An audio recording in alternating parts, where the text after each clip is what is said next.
प्यारे बच्चों, सुप्रभात। आज के इस वीडियो में हम लोग आसपास के दृश्यों, स्थानों एवं चित्रों के माध्यम से लेखन कौशल के संबंध में सीखेंगे। तो चलिए शुरू करते हैं। कई बार आप अपने माता पिता के साथ मेला अथवा बाजार जाते हैं। क्या आप वहाँ के वस्तुओं को ध्यान से देखते हैं? यदि मैं आपसे कहूं कि अपनी आंखें बंद करके उन वस्तुओं के संबंध में सोचें और उनका नाम याद करने का प्रयास करें जो आप मेला अथवा बाजार में देखते हैं, तो आप किन किन वस्तुओं को याद कर सकते हैं? लगभग 8 से 10 वस्तुओं का नाम तो आप आसानी से बता सकते हैं।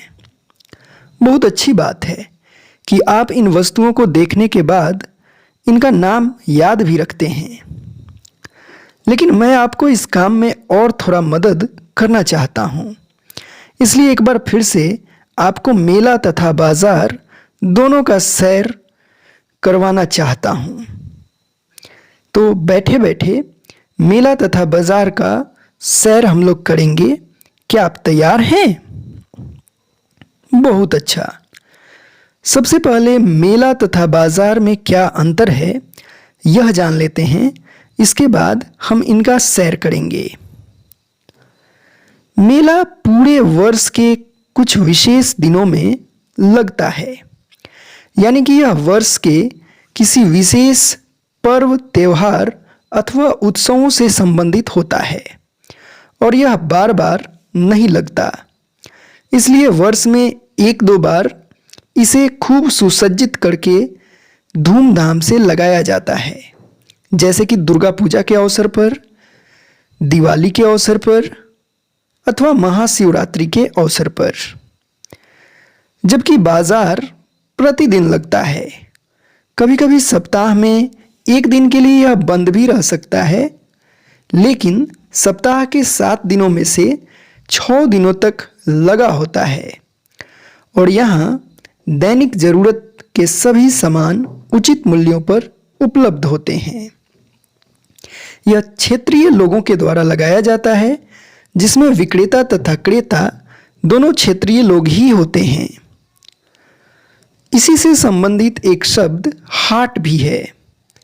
हाट साप्ताहिक होता है और यह एक सप्ताह में 1 दिन लगता है किसी विशेष दिन को, जैसे सप्ताह में रविवार को या सप्ताह में 1 दिन मंगलवार को।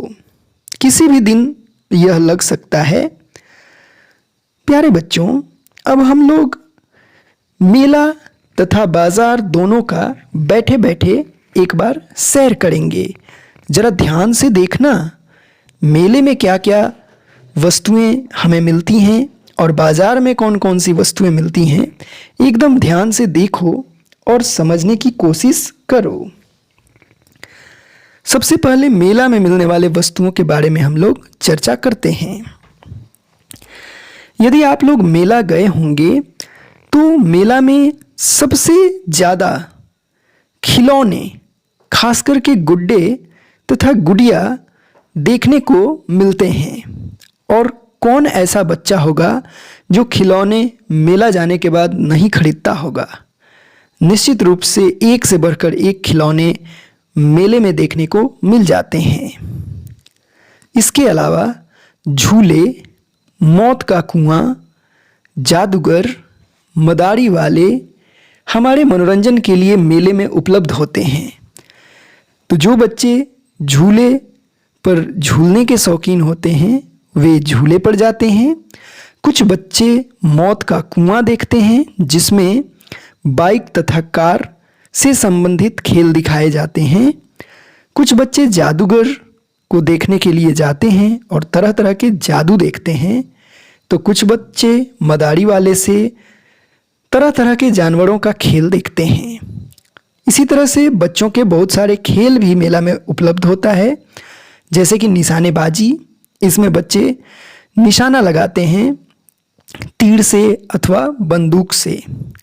ठीक इसी तरह से कुछ बच्चे लॉटरी भी खेलते हैं। मेला में लॉटरी भी उपलब्ध होता है, जिसमें इनाम जीतते हैं इसके बाद मेला में मनोरंजन के लिए रामलीला, कृष्ण लीला, नाटक तथा अन्य सांस्कृतिक कार्यक्रम भी होते हैं, जिसका आनंद बच्चे बखूबी लेते हैं।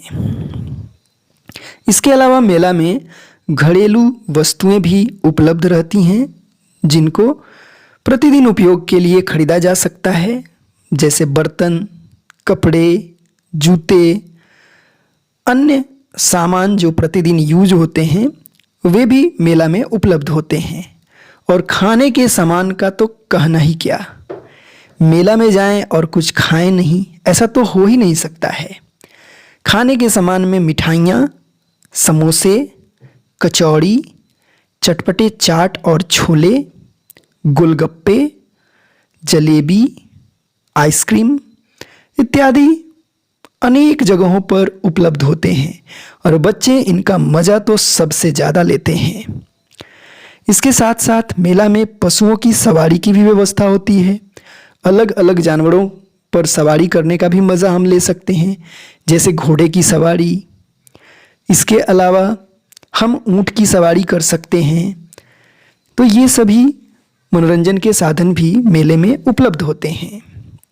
रंग बिरंगे गुब्बारे वाले को देखने के बाद बच्चों का तो कहना ही क्या, गुब्बारे खरीदने के लिए तुरंत तैयार हो जाते हैं। इसके अलावा सीटी भी तरह तरह के उपलब्ध होते हैं मेला में, जिनको बच्चे निश्चित रूप से खरीदते हैं और बजाते हुए घर वापस आते हैं। और चूरन, पापड़, गट्टे का तो कहना ही क्या, चूरन, पापड़ और गट्टे भी मेले में उपलब्ध होते हैं, जिनको बच्चे खरीदते हैं और इनका लुत्फ उठाते हैं। और अगर आप मेला में जाएंगे तो सबसे ज़्यादा जो आकर्षित करने वाला चीज़ होता है मेला में, वह होता है हर एक माल 10 रुपये। यानी कि आप वहाँ से कोई भी वस्तु खरीदेंगे तो प्रत्येक वस्तु के लिए 10 रुपये ही चुकाना होता है। तो ये मेला का दृश्य है और मेला में इस तरह की वस्तुएं निश्चित रूप से आप देखते होंगे या देखे होंगे। अब ज़रा बाज़ार की सैर कर लेते हैं। बाज़ार में कौन कौन सी वस्तुएं मिलती हैं। हमने अभी जान लिया कि बाज़ार जो है सप्ताह के 7 दिन लगते हैं और बाज़ार में मुख्य रूप से ताज़े फल तथा हरी सब्जियां और अन्य सब्जियां उपलब्ध होती हैं, जिनको खरीदने के लिए हम बाज़ार जाते हैं। तो फल तथा सब्जियां बाज़ार की सबसे महत्वपूर्ण वस्तुएं हैं। इसके अलावा जब हम बाज़ार में जाते हैं तो वहाँ अनाज और रसोई की अन्य चीज़ें भी आसानी से मिल जाती हैं। साथ ही साथ घरेलू आवश्यकता की सभी वस्तुएं बाज़ार में उपलब्ध होती हैं। चाहे कोई भी वस्तु हम खरीदना चाहें, बाज़ार से खरीद सकते हैं। और बच्चों, आप लोगों को स्टेशनरी की ज़रूरत होती है, यानी लिखने पढ़ने के सामान, तो ये भी आप बाज़ार से ही खरीदते हैं।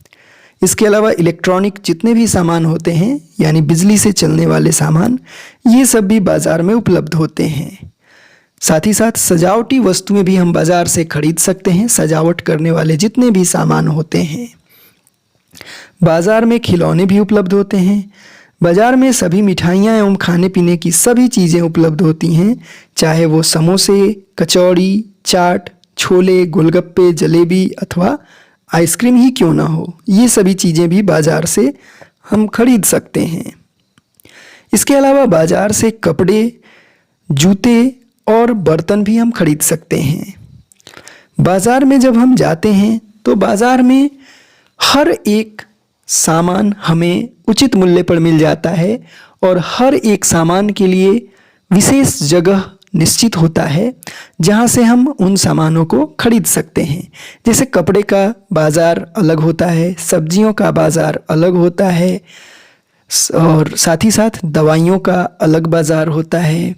इसके अलावा स्टेशनरी का बाज़ार अलग होता है, अनाज का बाज़ार अलग होता है, जूतों का बाज़ार अलग होता है। तो इस तरह से, और कॉस्मेटिक सामानों का बाज़ार अलग होता है, यानी कि सौंदर्य से संबंधित सामान। तो बाज़ार से हम हर एक सामान को खरीद सकते हैं और अपने ज़रूरतों को हम पूरा कर सकते हैं। बाज़ार की सबसे बड़ी विशेषता यह होती है कि यहाँ हर एक माल 10 रुपये में नहीं मिलता, बल्कि 10 रुपये का माल 5 रुपये में मिल जाता है। ऐसा बेचने वाले चिल्लाते हैं 10 का माल 5 में। प्यारे बच्चों, आज के इस वीडियो के माध्यम से आप लोगों ने मेला तथा बाजार के संबंध में बहुत अच्छे तरीके से जान लिया है और आपने बैठे बैठे मेला तथा बाजार का दर्शन भी कर लिया है। तो अब आप सोच रहे होंगे कि आज करना क्या है। अब इसके बाद आप लोगों को मेला तथा बाजार को अच्छे से देख लेने के बाद अपने नोटबुक में मेला अथवा बाजार से संबंधित 10 वाक्यों को लिखना है और लिखने के बाद इसे अपने हिंदी विषय शिक्षक अथवा शिक्षिका को भेजना है। तो मिलते हैं फिर अगले वीडियो में, तब तक के लिए धन्यवाद। आपका दिन शुभ हो।